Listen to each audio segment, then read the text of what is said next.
Hello, everyone. Welcome to the News Browse News broadcast. CBS News reports that at least 6 Americans were exposed to the Ebola virus in the Democratic Republic of Congo, with sources from international aid organizations confirming the exposures. 3 of these individuals experienced high-risk contact or exposure, and 1 has become symptomatic, though their current location remains unclear. This news follows the World Health Organization's declaration of the Ebola outbreak in Congo and Uganda as a public health emergency of international concern.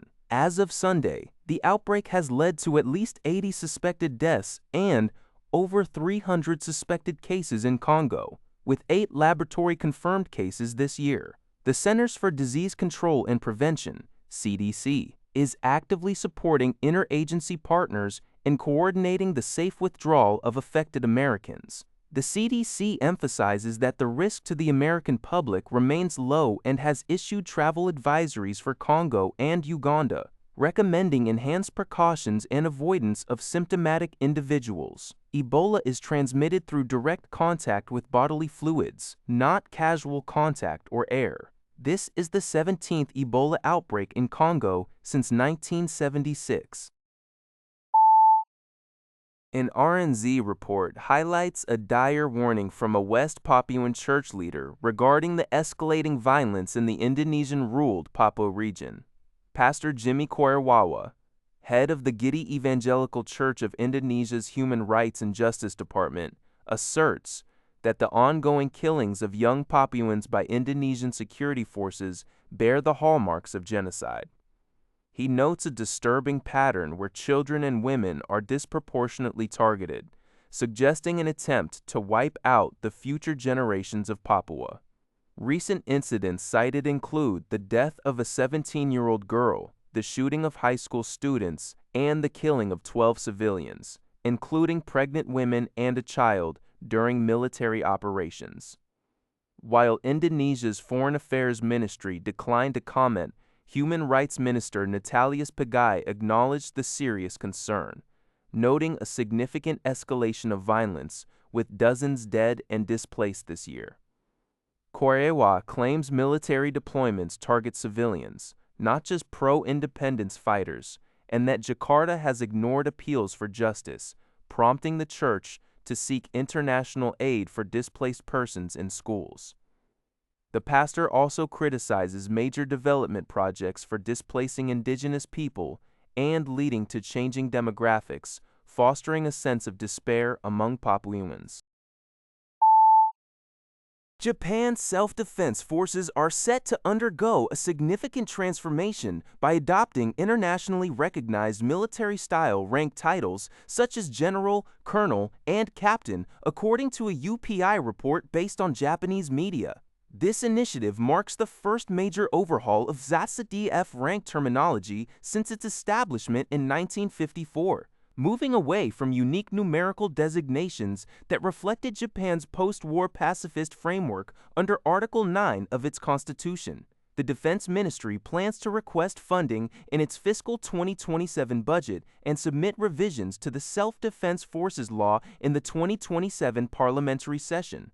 Japanese Defense Minister Shinjiro Koizumi stated that these changes aim to foster greater pride and morale among personnel and align with international standardization efforts, particularly given the increase in joint military exercises. However, critics suggest this goes beyond mere administrative terminology, as these rank titles were historically associated with Imperial Japan's military, potentially raising concerns in neighboring countries like South Korea and China amid Japan's expanding defense posture. 联合早报 reports that 2 major European shipping companies, France's CMA CGM and Germany's Hapag-Lloyd, have announced the suspension of all container shipping bookings to and from Cuba. This move comes in response to an executive order signed by U.S. President Donald Trump on May 1st, which expanded sanctions against Cuba. The U.S. administration justified these expanded measures by citing Cuba's ongoing threat to U.S. national security and foreign policy. Both companies cited compliance risks, stemming from the U.S. presidential order as the reason for their decision. On May 7th, the U.S. Treasury and State Departments further detailed these sanctions, adding several Cuban individuals and entities, including the Cuban state-owned enterprise group and MOA Nickel S.A., to the specially designated nationals list. This highlights the significant global impact of U.S. sanctions on international trade and logistics.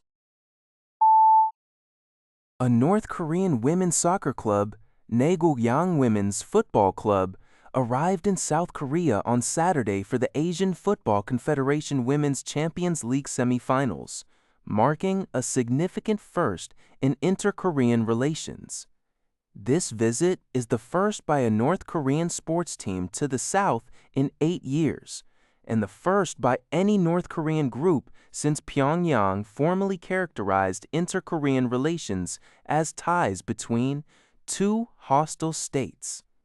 The 39-member delegation maintained serious expressions at Incheon International Airport and did not respond to reporters.